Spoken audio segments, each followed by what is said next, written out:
चलिए, सभी लोग लगभग जुड़ चुके हैं। जैसा कि हमारा कल का एक विषय चल रहा था, चित्तवृत्ति निरोध, महर्षि पतंजलि ने अपने प्रथम अध्याय के दूसरे सूत्र में योग की परिभाषा दी थी। योगस्य चित्तवृत्ति निरोध, चित्त की वृत्तियों का निरोध ही योग है। सर्वप्रथम हमने इसमें बताया था कि चित्त क्या है, वृत्तियां क्या है और वृत्तियों के प्रकार। पुनः शॉर्ट में हम एक बार रिपीट कर देते हैं। चित्त का तात्पर्य मन, बुद्धि, अहंकार से लिया गया है और वृत्ति का तात्पर्य होता है गोल गोल घुमाना, वर्तुलाकार। क्योंकि मन हमारा बहुत चंचल है, वो तरह तरह के विषयों में लगा रहता है, नाना प्रकार की विचार मन में आते रहते हैं और भ्रमित होते रहते हैं। वृत्तियां 5 प्रकार की बताई थी। वैसे तो वृत्तियां 2 भेद वाली होती हैं, क्लिष्ट और अक्लिष्ट, कष्ट देने वाली और कष्ट ना देने वाली। अब आप उन्हें कैसे परखेंगे कि ये कष्ट देने वाली हैं या कष्ट देने वाली नहीं? जो 5 वृत्तियां थी, ये 2 भेद वाली 5 प्रकार की वृत्तियां हैं। प्रमाण, विपर्य, विकल्प, निद्रा और स्मृति। प्रमाण के विषय में बताया था कि जो प्रमाणित करे, जिस बात का आपके पास प्रमाण हो, जिसके 3 भेद थे, प्रत्यक्ष, अनुमान और आगम। प्रत्यक्ष में जो आंखों देखा हो, जो दर्शा रहा हो कि ये चीज आपकी है, जो प्रमाणित करती हो, जिसे कहेंगे हम एक तरीके से आई विटनेस। दूसरा है हमारा अनुमान, जो आपने अनुमान लगाया है वो बिल्कुल सही अनुमान है। पानी को देख करके बारिश का अनुमान कि इतना सारा पानी है, नहरें वगैरह भरी हुई हैं, सड़कें गीली हैं, बारिश हुई है। धुएं को देखकर आग का अनुमान, अनुमान गलत नहीं है, क्योंकि कहीं ना कहीं आग लगी है तभी धुआं उत्पन्न होगा, अदरवाइज धुआं बेवजह उत्पन्न नहीं होगा। तीसरा था आगम। आगम में क्या है? जो वेदों द्वारा, शास्त्रों द्वारा, विद्वानों द्वारा कही गई बातें। जैसे कोई भी आपने उदाहरण दिया, मैंने कहा योगा कर्मसु कौशलम, कर्म की कुशलता ही योग है। अब आप क्वेश्चन मार्क लगा सकते हो, आप कैसे कह सकते हो कर्म की कुशलता ही? तो ये प्रमाणित करेगी गीता कि वहां पर ऐसा कहा गया है, हमने अपनी तरफ से ऐसा कुछ भी नहीं कहा है। ये हो गई हमारी प्रमाण। विपर्य, विपर्य मीन्स मिथ्या ज्ञान, भ्रम, जो भ्रम उत्पन्न करे, ये कष्ट देने वाली वृत्ति हो जाए। भ्रम कहाँ से उत्पन्न हुआ? आप अंधेरे में जा रहे हैं, आपने रस्सी को देख लिया, सांप की अनुभूति हुई और आप डर गए, कष्ट होगा आपको। ये चीजें हमें अपने जीवन में, क्योंकि बहुत लंबा हो जाएगा इसलिए मैंने उदाहरण नहीं दिया, अपने जीवन में भी हम देख सकते हैं। कहीं पर भी कोई भी अगर बात उठती है तो पहले उसे जांच पर रख लो। एक साथ इस भ्रम में मत पालो कि ऐसा ही हुआ होगा। आपने किसी को देखा, मैंने कल बोला था कि आपने किसी को देखा और आपने तुरंत अपने मन में ये विचार बना लिया कि ये जरूर व्यक्ति मेरे प्रति नकारात्मक दृष्टिकोण रखता है। आवश्यक नहीं है कि सामने वाला आपके प्रति नकारात्मक दृष्टिकोण रख रहा, हमेशा सकारात्मक लेकर के चलना चाहिए। तो ये विपर्य वृत्ति, जो मिथ्या ज्ञान है, जो उल्टा है, ये दिक्कत करती है। देखने वाला और है, दिखाने वाला और है, ये सब चीजें आ जाती हैं। देखने वाला कौन है? हमारी आंखें। दिखाने वाला कौन है? मन। और दोष किसको जाता है? पुरुष को, व्यक्ति विशेष को। योग हमें इन चीजों का ज्ञान कराता है। जो हमारे ऊपर अज्ञान का आवरण है, ये हटता तभी है जब हम ये चित्त की वृत्तियों को अच्छे से समझ लेते हैं। क्योंकि बहुत ही गहन विषय है, अगर इस पे हम 10 लेक्चर भी दें वो भी कम है, क्योंकि आप लोगों की सामर्थ्य इतनी नहीं है कि आप इतनी रुचि से पूरे एक करीब 10 दिन लगातार चित्त की वृत्तियों को सुन पाओ। चूंकि विषय से संबंधित है तो हम उतनी ही बात करेंगे। विपर्य हो गया, फिर आता है विकल्प। विकल्प में मैंने बताया था कि शब्दों के आधार पर उस विषय की कल्पना करने लगना और उसके विषय में सोचने लगना। जैसे शब्द क्या थे? गधे के सिर पर सींग। शब्द आपने सुने, अब आपने उन शब्दों के आधार पे ही कल्पना करना शुरू कर दिया कि ये गधे के सींग कैसे होते होंगे, वगैरह वगैरह, ऐसे होते होंगे, छोटे दिखते नहीं होंगे, अंदर होंगे, बहुत सारी कल्पनाएं वो। लेकिन वास्तविकता क्या है? गधे के सींग होते ही नहीं। वास्तव में जो वस्तु है ही नहीं, उसके विषय में सोचना, उसके विषय में कल्पना करने लगना, ये कहलाती है विकल्प। मतलब हमने अपनी तरफ से एक ऐसी बात जोड़ दी जो है ही नहीं, और ये आम जीवन में आज कलेश का कारण बनी हुई है। ये क्लिष्ट वृत्ति है, कष्ट देने वाली। किसी ने हमसे कोई भी अपनी बात एक शेयर की, हमारा हमदर्द बनके, कि ये बंदा मेरी बात सुन सकता, चाहे आपका मित्र मंडल हो, आपका परिवार हो, आपके रिश्तेदार हो, किसी ने भी। और क्या होता है? 4 विकल्प उसमें, और ऐसा भी था, ऐसा भी था, और वास्तविकता से क्या था? वास्तव में ऐसा कुछ भी नहीं था। फिर आप आपस में लड़ते रहिए, झगड़ते रहिए, और लास्ट में कभी ना कभी वास्तविकता तो सामने आती है, फिर पछताने से कुछ नहीं होता है।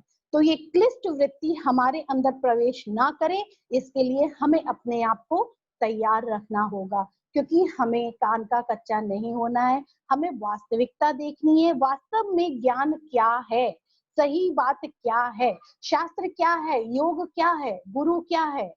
ये हमें अज्ञान के तिमिर से, अंधकार से निकालते हैं और वास्तविकता से हमारा परिचय कराते हैं, सकारात्मक दृष्टिकोण हमें प्रदान करते हैं, और हमें एक अनुशासित और बहुत ही प्रखर व्यक्तित्व प्रदान करते हैं।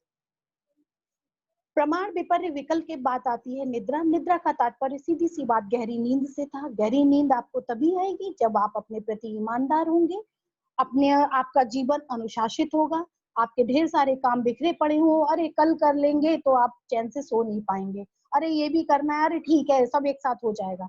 आप बहुत ही अपने आप को, अपने सिर पे भार महसूस करेंगे।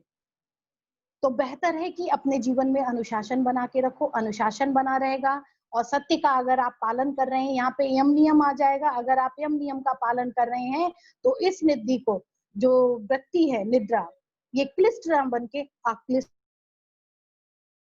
कष्ट ना देने वाली गहरी नींद, आप आराम से सुबह उठेंगे, मुझे तो पता ही नहीं था कि मैं कहाँ था। वरना आपको पूरा ध्यान रहेगा कि रात में ये आए थे, इतने बजे मुझे सपना आया और फिर मैं इतने बजे उठ गया। अगर गहरी नींद है तो आपको इन बातों का कोई भी ध्यान नहीं रहेगा और आप बिल्कुल फ्रेश माइंड। स्मृति, स्मृति होती है मेमोरी। मेमोरी का तात्पर्य केवल इतना ही नहीं होता कि आपने किसी चीज को देखा और पुनः उसको याद कर लिया कि हाँ, अरे ये मुझे वहां मिला था।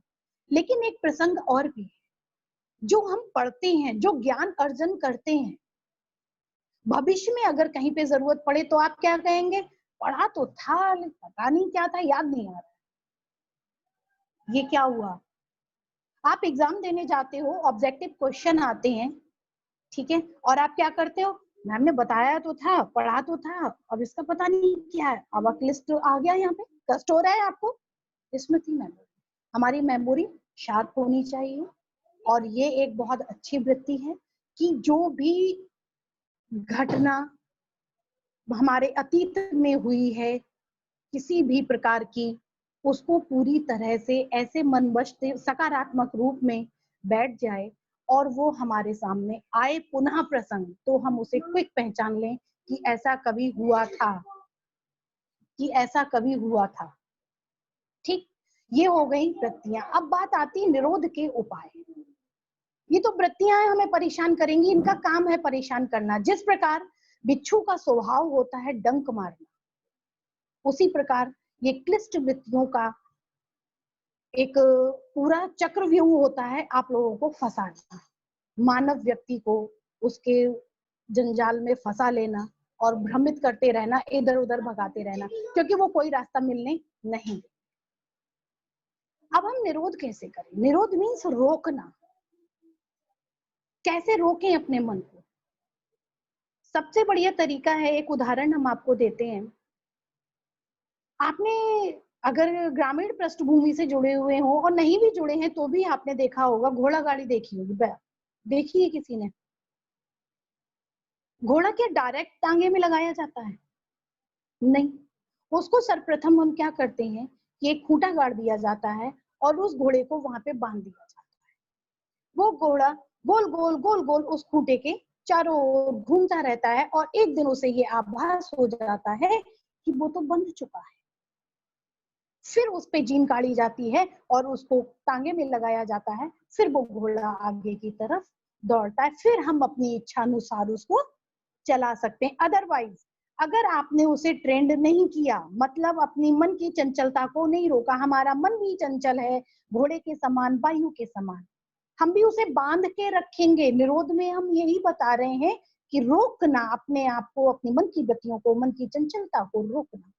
सेम इस घोड़े की तरह बांध के रखेंगे, जबरदस्ती की नहीं हमें करना है। उत्पात मचाएगा शुरू में और फिर आप जहां चले जाएंगे वो वहीं जाएगा, वो एक कदम दाएं बाएं नहीं रखे। अब अभ्यास में क्या दो चीज हैं, निरोध के उपाय में हम क्रिया योग को भी लेते हैं और निरोध के उपाय में हम अभ्यास वैराग्य को भी लेते हैं। दोनों ही चीजें हमारी वृत्तियों को रोकने में सक्षम हैं। ये हमारे क्लेशों का भी शमन करते हैं। दोनों यूनिट अलग अलग है, अभ्यास वैराग्य अलग है, क्रिया योग अलग है। लेकिन जब निरोध की बात आती है, चित्त वृत्ति निरोध, तब हम इसको उसमें प्रयोग करते हैं दोनों चीजों को। सबसे पहले हम अभ्यास की बात कर लेते हैं। अगर हम अभ्यास की बात करते हैं तो आपने एक दोहा सुना होगा, करत करत अभ्यास से जड़मत हो तो सुजान, दसरी आवत जात है सिल पर परत निशान। निरंतर अभ्यास करने से सिल पे भी निशान पड़ जाता है, रस्सी के आने जाने से। तो क्या हम प्रयास करें तो ऐसा नहीं हो सकता? आपके पास बहाना है, मैं तो इतनी दूर रहती हूँ, मैम क्लास कैसे अटेंड करूं, मैं नहीं आ सकती, मेरे पास ये है, मेरे पास वो है। कुछ लोग ऐसे भी हैं, कुछ सेशन में मैंने ऐसे बच्चे भी देखे थे जो काशीपुर से आते थे सिर्फ स्पेशल संडे की क्लास लेने के लिए। मथुरा से एक बच्चा आता था जो आज हमारे साथ है इस समय, रात में चलता था, वहां से सुबह में यहाँ आकर के क्लास अटेंड करता था। 1-1.5 घंटे रेस्ट को भी नहीं मिलते थे, पुनः वो वापस जाता था। उसके पास भी एक्सक्यूज हो सकता था, लेकिन नहीं, अभ्यास, उसे जानना था और आज वो इस मार्ग पे आगे भी है, उसे अधिक से अधिक। और मुझे बहुत कष्ट होता था क्योंकि इतनी गैदरिंग होती थी, मैं उसको उतना लाभ नहीं दे पाती थी जितना लाभ उसको वहां पर मिलना चाहिए था। क्या वो इस लाभ को डिजर्व नहीं करता? क्यों? उसका अभ्यास, आप उसका देखिए डिवोशन, कि वो वहां से आया सिर्फ योग का ज्ञान लेने, वो अधिक से अधिक जानने की इच्छा रखता है, तभी तो आया। इच्छा आप लोग भी रखते हैं, लेकिन इच्छा कौन सी है? बस कैसे भी करके पास हो जाए, एक प्रमाण पत्र आ जाए और जल्दी से योगी जी एक वैकेंसी निकाल दें, नौकरी मिल जाए बढ़िया से। ऐसा ही है ना अधिकतर लोगों के। बुराई नहीं है, इस काम में भी बुराई नहीं, हम बुरा नहीं मानते, क्योंकि आज की ये डिमांड है, जरूरत भी है। लेकिन आप उस चीज को भी तो समझने का प्रयास करिए। कुछ तो ज्ञान होना चाहिए आपको उस विषय में, जिस विषय की डिग्री आप लेने जा रहे हैं। कुछ तो होना चाहिए, किसी से कहीं पे तर्क वितर्क तो आप कर पाएंगे, अदरवाइज आप किसी के प्रश्नों का जवाब भी नहीं दे पाएंगे। आप अपने घर में एक नौकर रखते हैं तो उससे भी पूछ लेते हैं काम वाम आता है? काम कैसे आएगा? अभ्यास से। जब करा ही नहीं है, प्रैक्टिस ही नहीं है, तो वो क्या करेगा? फिर आप कैसे उम्मीद करोगे कि सामने वाला आपको एक बढ़िया सी नौकरी देगा, एक बढ़िया सी सीट देगा? आपने अभ्यास किया, आप अभ्यस्त हैं, उसके लिए तैयार हैं। ये अभ्यस्त हमें खुद अपने आप को करना पड़ेगा। अपनी मन की चंचलता को धीरे धीरे रोकना पड़ेगा। जो सांसारिक विषयों में हमारा मन भाग रहा है, इधर उधर भाग रहा है, हमें उसे रोकना पड़ेगा। जिस प्रकार लकड़ी में बल होता है, बहुत बल होता है, आप कहीं पे भी देखते होंगे लिंटर पड़ता है तो लकड़ी लगा दी जाती है, सपोर्ट के लिए, हर चीज में सपोर्ट काम करती है। अगर उस ईंधन को जला दिया जाए, उस लकड़ी को जला दिया जाए, क्या आप खड़ा कर सकते हो उसे? नहीं खड़ा कर सकते। क्यों? उसका बल नष्ट हो गया। वैसे ही ये वृत्तियां हैं। अभ्यास से जब हम अपने मन को, मन की चंचलता को निरंतर रोकने का प्रयास करेंगे, तो ये जो चित्त की वृत्तियां हैं वो उनका बल क्षीण हो जाएगा और ये धीरे धीरे हमारे अनुरूप चलना आरंभ कर देंगी। अगर कोई जल की धारा बह रही है तो वो तो अपने वेग से बहती जा रही है। आपके ऊपर डिपेंड करता है कि आप उसे कौन सा मोड़ देंगे। अगर किसान अपने खेतों में मोड़ देगा तो उसकी फसल के लिए लाभकारी होगा। और कुछ लोग तालाब कर लेते हैं, उसके तालाब बना लेते हैं, वो पानी वहां चला जाता है। अदरवाइज वो पानी विनाश का कारण भी बन सकता है। जो भरी हुई फसलें हैं, अगर उस पानी का वेग उधर मोड़ दिया जाए तो क्या होगा? नुकसान ही नुकसान होगा। तो ज्ञान तो बह रहा है, चित्त तो भाग रहा है, चंचल भाग रहा है। उस ज्ञान से हमें उसको रोकना है, उसकी चंचलता को रोकना है, उसमें जो वेग है उसको रोकना है। गीता में भी एक बात कही गई है कि अभ्यासेन तु कौन्तेय वैराग्येण च गृह्यते। मतलब मन को बस में करने के लिए अभ्यास और वैराग्य दोनों ही आवश्यक हैं। क्योंकि जब तक हमारा अभ्यास नहीं होगा, हम किसी भी चीज के हैबिचुअल नहीं होंगे, तब तक कुछ नहीं होगा। फॉर एग्जाम्पल, सबसे बढ़िया उदाहरण हम आपको दे दें, आप पे ताड़ासन लगा लेते हो? हाँ लगा लेते हैं, खड़े होकर लगा लेते। वृक्षासन लगा लोगे? हाँ लगा लेंगे। अब हम कहेंगे चक्रासन लगाओ, लगा लोगे? नहीं लगा पाएंगे। कैसे लगेगा? जब आप प्रयास करोगे। क्या करोगे? अभ्यास करोगे। तो अभ्यास करने से सब कुछ हो सकता है। जो टारगेट हम बनाएंगे वो पाएंगे। जितने भी ये बड़े बड़े लोग होते हैं, मीन्स जो एग्जाम में बैठते हैं, उनका टारगेट क्या होता है? मुझे इस एग्जाम को बीट करना है। अगर वो टारगेट नहीं बनाएंगे कि मुझे इस एग्जाम को, इस परीक्षा को निकालना है, तो वो क्या कर पाएंगे? वो अपने मित्र मंडली में चले जाएंगे, रिश्तेदारी में चले जाएंगे। वो क्या करते हैं? अपने मन की चंचलता को कंट्रोल करते हैं और टारगेट करते हैं कि कुछ भी हो जाए, मैं रिश्तेदारी, मित्र मंडली मैं बाद में भी अटेंड कर सकता हूँ। इस समय मेरा टारगेट है आईएएस मेन निकालना। वो अपनी तैयारी में पूरा समय देते हैं, अपने मन को पूरी तरह से अभ्यस्त कर लेते हैं कि किसी भी प्रकार से मेरा मन इधर उधर ना भागे। तो सबसे पहले हमें अभ्यास से अपने मन को अपने कंट्रोल में करना है, अपनी चित्त की वृत्तियों को, जो मन की चंचलता है, उसको रोकने का पूर्णतया प्रयास करना है। फिर बात आती है, अब ये अभ्यास तो हमने शुरू कर दिया, लेकिन मन तब भी भाग रहा है। अब हमें यहाँ पर जरूरत पड़ेगी वैराग्य की। वैराग्य का तात्पर्य क्या होता है? बैरागी हो जाना, सब कुछ छोड़ देना, ऐसा नहीं है। वैराग्य होता है 4 प्रकार का। हम अपने आप को कैसे रोकेंगे? यतमान, व्यतिरेक, एक केंद्रीय और वशीका। जैसे कि हमने यतमान में बताया था, सबसे पहले होता है कि माया, मोह, इन सब चीजों से अपने आप को रोकना। जो आडंबर है दुनिया का, उससे रोकना। उसके घर में एसी है, मेरे घर में भी होना चाहिए, जरूरी है? आप अपने मन को समझा सकते हो, एसी इतना कंपलसरी नहीं है आपके लिए, उससे बहुत जरूरी वस्तुएं हैं। मुझे भी एक लैपटॉप चाहिए, मेरा काम फोन से चल रहा है, मुझे लैपटॉप की क्या जरूरत? धीरे धीरे हमें ऐसे अपने मन को कंट्रोल में करना सीखना होगा। तो जो 4 प्रकार का हमारा वैराग्य है, हम उन पे आ जाते हैं। सबसे पहले आया हमारा यतिमान। यतिमान में क्या होता है कि बहुत से ऐसे विषय होते हैं जिनमें हमारी बहुत बुरी आसक्ति लगी हुई होती है, और जब हम देखते हैं कि उसके परिणाम जो हैं बहुत ही ज्यादा दूषित हैं, तो उनके प्रति हमारे अंदर घृणा का भाव उत्पन्न हो जाता है।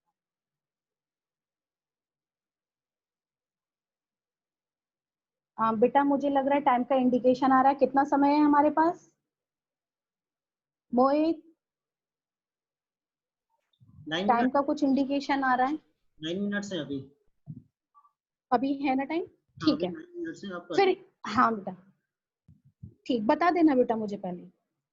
जिन विषयों में हमारी आसक्ति है, फॉर एग्जाम्पल हम खाने पीने से लेते हैं, वो जल्दी समझ में आएगा। इस बार सब लोग परेशान हो गए होंगे, पिज्जा खाने को नहीं मिला है ना, बाहर की चीजें खाने को नहीं मिली। तो एक बात ये बताइए, इस बार वो चीजें नहीं मिली तो क्या आपका पेट नहीं भरा या आप जिंदा नहीं है? आपके कौन से काम रुक गए? आपने अपने मन को समझाया ना कि विपरीत परिस्थितियां हैं, और अब अगर मिलेगा भी तो भी आप समझाओगे ना अपने आप को, बाहर की चीज नहीं खानी है, अगर खाया तो क्या होगा, कोरोना आ जाएगा, बाहर की कोई चीज यूज नहीं करनी है, बाहर नहीं निकलना है, मास्क लगा के निकलना है। अगर हम मास्क लगा के नहीं निकले, सबसे जीवंत ज्वलंत उदाहरण है इस समय कि अगर हम मास्क लगा के नहीं निकले तो हमको कोरोना संक्रमण प्रभावित कर सकता है। और आपने क्या किया, आप तो आदी हैं बाहर घूमने के, अब आप घूम रहे हैं, आपको बार बार कहीं ना कहीं जाना है, जाने के बाद और आपको बाद में पता चला कि उन लोगों को संक्रमण हो गया, तो आपको क्या, नहीं अब मैं वहां नहीं जाऊंगा, उस जगह पर मैं नहीं जाऊंगा, इस चीज के खाने से ऐसा हुआ, दुष्परिणाम सामने आया तो नहीं, अब मैं दोबारा उस चीज को नहीं खाऊंगा। घृणा का भाव आप उत्पन्न करेंगे तभी तो उस चीज से मुक्ति पा पाएंगे। तो ये हुआ हमारा यतमान। अब आती है बात व्यतिरेक की। व्यतिरेक में क्या होता है, अब आप कैसे समझाएंगे कि आपने जितना कर लिया, जितना भी आपने जो विषय भोगने थे भोग लिए, मतलब इस समय अब आप अगले 6 महीने तक मान के चलिए कि आप यात्रा ना करें तो ज्यादा अच्छा है, यही तो सोचेंगे। जितना घूम लिए बढ़िया था, जितना हमने बरेली में मौज मस्ती करनी थी कर ली, अब नहीं करेंगे क्योंकि अब उसके दुष्परिणाम आपको भोगने पड़ेंगे, आप देख रहे हो सामने। अब हमें अपने आप को अपने घर में सुरक्षित रखना है, ये हुआ व्यतिरेक। ऐसे ही हम उदाहरण लगाते हैं कि अब मेरी एज निकल जाएगी, मैंने जितना करना था सबके लिए कर लिया, अब जो करना है मुझे अपने लिए करना है, मैं एक बार और पुनः प्रयास करूंगा अपने लक्ष्य की प्राप्ति के लिए। कोई भी आपका जो मोटिव है, एग्जाम का मोटिव हो या आपका मोटिव हो किसी जॉब का, जो भी आपने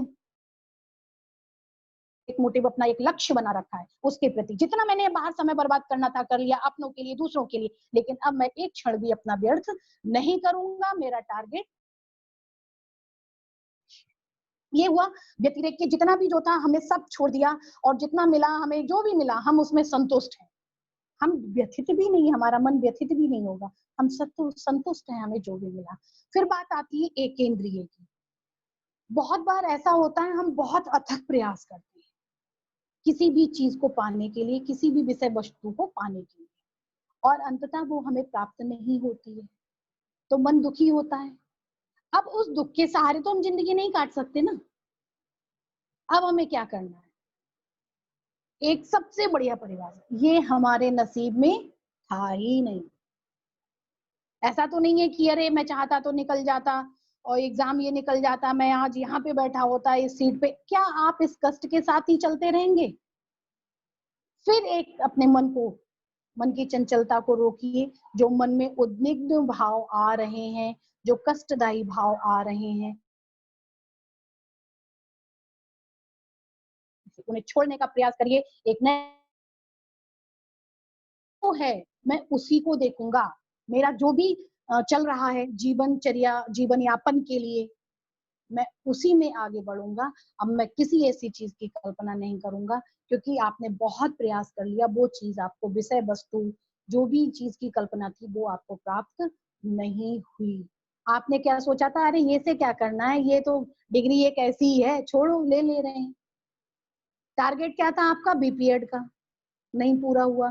टारगेट क्या था आपका, ये सुपर टेट निकालने का, नहीं हुआ, तो क्या करेंगे आप?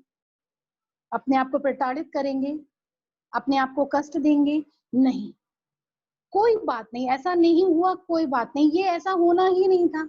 अब उसके बदले में मुझे क्या करना है, कौन सा रास्ता अपनाना है, मुझे उस पर ध्यान देना होगा। मैं नकारात्मक दृष्टिकोण अपने अंदर नहीं आने दे सकता, ये वैराग्य है और अभ्यास से ही आएगा। जब आप ऐसा सोचने लगेंगे कि ऐसा नहीं हुआ तो क्या हुआ, मैं यहाँ पे अपना रास्ता बनाऊंगा, ये हो गया आपका ये केंद्रीय, क्योंकि आपका मन अब स्थिर होने लगा। अब बात आती है लास्ट में वशीकार की। वशीकार कौन सा हुआ? आपका मन बिल्कुल बस में आ, अब आपको किसी भी प्रकार के कोई भी आपसे कुछ भी कहता रहे, आप पे कोई फर्क नहीं पड़ेगा। सामने जो भी दिख रहा है आप स्पष्टता देख सकते हैं कि क्या वास्तविक है क्या नहीं है, और आपसे आपको किससे क्या कहना है क्या नहीं। उसने कहा कि जाओ तुम ऐसा कह दो, नहीं कहेंगे हम, क्यों? बिल्कुल शांत स्वभाव के आप हो जाएंगे। कोई आपको आकर के पिन लगाएगा ना, कहते हैं ना कि आकर के कान भर दिए, कुछ नहीं होने वाला।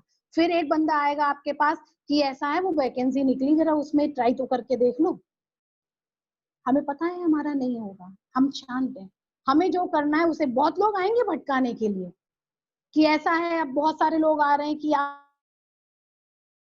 करिए, इसमें अप्लाई करिए। आप पहले अपना एक लक्ष्य तो निर्धारित कीजिए। सारी जगह आप अप्लाई करेंगे क्या? सारी जगह आप पास हो जाएंगे जब तक आप एक लक्ष्य को निर्धारित नहीं करेंगे। आपकी जो ऊर्जा है वो चारों तरफ बिखरे, उससे बेहतर है कि अपनी ऊर्जा को किसी एक लक्ष्य पे लगाओ। ये होता है वैराग्य। चारों तरफ से अपनी इंद्रियों को विमुख कर लो, करने की आदत डालो, तभी हम निकल पाएंगे। और आज कोरोना महामारी में भी हमारा अभ्यास और वैराग्य ही काम आएगा। यदि आपने अपने घूमने की आदत को नहीं छोड़ा तो आप इस संक्रमण से ग्रसित हो जाएंगे। अगर बाहर की चीजों का लोभ आपने आज भी नहीं छोड़ा तो भी आप इस संक्रमण से ग्रस्त हो जाएंगे। आपको अभ्यास करना होगा कि मुझे बेवजह बाहर नहीं निकलना है, वरना आप क्या करेंगे? चलो भैया वहां चलते हैं, बताशे खा के आते हैं। जाइए आप बताशे खा के आइए, सीधे संक्रमण गले में पहुंचेगा। आपको पता है अगला बंदा संक्रमित नहीं है, ठीक है अगला बंदा संक्रमित नहीं है, हो सकता है उसके आसपास के उस समय में कोई संक्रमित बंदा आया हो। तो ये अभ्यास और वैरागी ही है जो आज आपको इस कोरोना संक्रमण से रोक सकता है। बहुत गहरी बात है, इसको सोचने का प्रयास करना कि क्या हमें वैराग्य की आवश्यकता है या नहीं। अदरवाइज आप क्या कर रहे हैं? अभी बहुत दिनों बाद लॉकडाउन खुला है, चलो मिलके आते हैं। आप नहीं मानो तो निकल के देख लेना आबो हवा क्या कहे। तो हमें अपनी इंद्रियों पर, अपने मन पर वश करना पड़ेगा, कंट्रोल करना पड़ेगा। और कंट्रोल करने के बाद जो स्थिति हमारी वशीकार की निकल के आएगी, वो वशीकार हमारे लक्ष्य में हमारा सबसे बड़ा सहयोगी साबित होगा। इसके बाद बात आती है क्रिया योग की। क्रिया योग क्या है? अब हमारा मन एक इंद्रिय हो गया, वश में आ गया, हमने अपने लक्ष्य का निर्धारण कर लिया। अब क्या करेंगे हम? तप। अब अपने आप को पूरी तरह से हम तपाएंगे। जो भी लक्ष्य हमारा है हम उसी में अपने आप को, शारीरिक मानसिक वाचिक, आपको अगर किसी से वार्ता करनी है तो उसी विषय पे, ज्ञान के विषय में ही आप वार्ता करेंगे। ना कि पता है उसके घर में क्या हुआ, पता है वो हमारी मौसी के यहाँ ऐसा हुआ, बुआ के यहाँ। क्यों आप इससे बेवजह की वार्ता क्यों कर रहे हैं?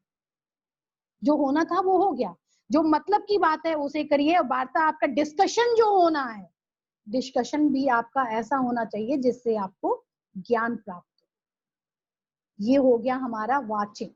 मानसिक, अगर दिमाग लड़ाना ही है तो क्यों ना हम अच्छी बातों में लड़ाएं, कुछ अच्छा सोचें। जो भी आपके प्रोजेक्ट्स हैं उनमें कुछ नया लेकर के आइए। बने बनाए तो दुनिया ने बनाए हैं, लोगों ने बनाए हैं, आप उसमें नया क्या कर रहे हैं क्रिएशन, उन पर अपना फोकस कीजिए। ये हुआ हमारा तप। स्वाध्याय, स्वाध्याय मीन्स अच्छी अच्छी बातों का अध्ययन करना, स्वयं का अध्ययन करना, कहीं हम गलत तो नहीं है। खुद को चेक करिए कि हम क्या कर रहे हैं, क्या सही है और क्या गलत है, ये हमें खुद ही करना पड़ेगा। इसके बाद आती है तप, स्वाध्याय और ईश्वर प्रणिधान, ईश्वर के प्रति पूर्णतया समर्पण। ईश्वर ने ही हमें बनाया है। हाँ बेटा। टाइम ओवर 40 मिनट्स हो चुके हैं, तो अगर सभी लोग दोबारा से बस बेटा, नहीं बस एंड हो गया है। हम भी अब 2 बात कह के खत्म करते हैं इस चीज। कर लीजिए। आपका ये क्रिया योग, सॉरी, चित्त की वृत्ति और निरोध के उपाय यहीं समाप्त होते हैं। हम कल फिर से मुलाकात करेंगे और नए विषय के साथ अब जुड़ेंगे। और हम अभी इसको ग्रुप को छोड़ देंगे। No thanks, no good morning, no good evening, no excellent, कोई रिमार्क नहीं। आप सिर्फ अपने प्रश्न रखेंगे। कल के लिए हम क्या टॉपिक लेंगे उसके लिए, क्योंकि आज का समय समाप्त हुआ, तो आज हम यहीं पर इस सेशन को बंद करते हैं। आप सभी लोगों का बहुत बहुत धन्यवाद जो आपने इतना समय दिया। साथ ही साथ हमारी टेक्निकल टीम का, जिन्होंने अपना अमूल्य समय हमें दिया, उसके लिए बहुत बहुत धन्यवाद। नमस्कार।